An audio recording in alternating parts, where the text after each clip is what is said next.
এই মুহূর্তের বড় খবর, ডোনাল্ড ট্রাম্প আবারও তিনি তার প্রতিক্রিয়া জানিয়েছেন।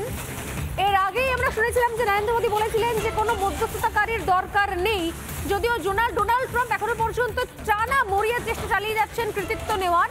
কারণ কিছুক্ষণ আগে বললাম যে দুই দেশের ডিজিএমও তরফে বৈঠক শেষ হয়েছে এবং সেখানে বলা হয়েছে পাকিস্তানকে একদম কড়া বার্তা দেওয়া হয়েছে। সেই বার্তার পর হঠাৎ করে ময়দানে নামলেন ডোনাল্ড ট্রাম্প। তিনি বলছেন যে ভারত পাক সংঘর্ষ বিরতি করিয়েছে নাকি আমেরিকা। মন্তব্য মার্কিন প্রেসিডেন্টের ফের কৃতিত্ব নেওয়ার চেষ্টা ডোনাল্ড ট্রাম্পের এর আগেও হয়েছিল, যদিও বারবার আমি একাধিকবার বলেছি, কখনো জেডি ভান্স, কখনো বা মার্কো রুবিও, তারা বিভিন্ন সময়তে বলেছেন, 24 ঘন্টা আগে পর্যন্ত বলেছিলেন যেখানে যে আমরা এই বিষয়ের মধ্যে নাক গলাবো না, সন্ত্রাস দমনে করার জন্য ভারত যা পদক্ষেপ নিচ্ছে সেটাই ভারতের ডিসিশন সেটা। তারপর হঠাৎ কি হলো, হঠাৎ কি এমন হলো? সার্গোদা এয়ারবেসে হামলার পর বা পাশাপাশি আর কোনো নিউক্লিয়ার কোনো পরিকাঠামোতে যদি সেখানে কোনো কোথাও প্রত্যাঘাতের পরে এমন কি হলো পাকিস্তান আমেরিকার ঘুম উড়ে গেল কোন জায়গা থেকে যে তারা এতবার ধরে ঝাঁপিয়ে পড়ছে এই কৃতিত্বগুলো নেওয়ার জন্য? একবার শুনবো এই মুহূর্তে আসছে, এই মুহূর্তে একদম লাইভ দেখাচ্ছেন ডোনাল্ড ট্রাম্প কি বলছেন, একবার শোনাবো। We're going at it.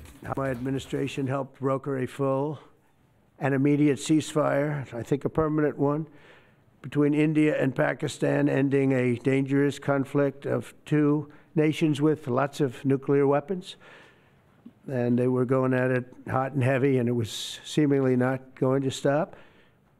And I'm very proud to let you know that the leadership of India and Pakistan was unwavering, powerful, but unwavering in both cases, and having these, they really were, from the standpoint of having the strength and the wisdom and fortitude to fully know and to understand the gravity of the situation. And we helped a lot. সংখ্যা একবার আসবো দেবাশিসদার কাছে। মানে এটা নিয়ে বলতে গেলে তো দেখুন, এটা তো ভারতবর্ষের সমস্ত রাজনৈতিক দল তারা সমস্ত রাজনৈতিক আদর্শের ঊর্ধ্বে উঠে আজকে কেন্দ্রীয় সরকারকে বলেছে যে কেন্দ্রীয় সরকার যে সিদ্ধান্ত নেবে তারা সেইটার পাশে আছে। অতএব অন্তত ডোনাল্ড ট্রাম্পের ব্যাপারে বোধহয় সবথেকে ভালো আমাদের যিনি নেতৃত্ব দিচ্ছেন নরেন্দ্র মোদীজি, উনি যদি এটা মন্তব্য করেন বোধহয় ভালো হবে যে ঠিক কী বলছেন। আর দ্বিতীয় কথা হচ্ছে যে আপনি যে কথাটা বারংবার বলছিলেন শুরু থেকে, যেটা কথাটা বলেছেন যে যেভাবে একেবারে মেপে অ্যাটাক করা হয়েছে, যেগুলো ধ্বংস করার কথা সাধারণ মানুষকে নয়, যে এয়ার জায়গাগুলো ধ্বংস করার কথা সেই জায়গাগুলোতেই ধ্বংস করা হয়েছে, যেটা যিনি রয়েছেন কর্নেল সাহেব তিনিও বলেছেন। আমি বুঝতে পারছি না সেখানেই বোধহয় কোনো সংবাদপত্রে আপনি পরিমিত শব্দটা ব্যবহার করেছেন। পরিমিতর বাংলাটা এটাই দাঁড়ায় যে যেটুকু দরকার সেটুকু আঘাত করা হয়েছে। আমি জানি না সেই শব্দ চয়নে কোথায় অসুবিধে হচ্ছে।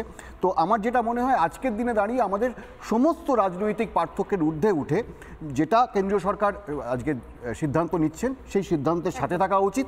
এবং আজকে আমাদের একটাই সবার দাবি হওয়া উচিত, যেটা প্রধানমন্ত্রী বারবার বলছেন, যে রিটার্ন অফ পিওকে, এবং যে সমস্ত টেরোরিস্ট এগুলো করেছে তাদেরকে ফিরিয়ে নেওয়া। এর মধ্যে আর কোনো কম্প্রোমাইজ নেই, আর কোনো। এইটাও খুব বড় কথা। নরেন্দ্র মোদী কি রিটার্ন অফ পিওকে নিয়েও কিছু বলতে চলেছেন? আর মাত্র লাস্ট মোমেন্টে কাউন্টডাউন চলছে, 20 মিনিটের কাউন্টডাউন।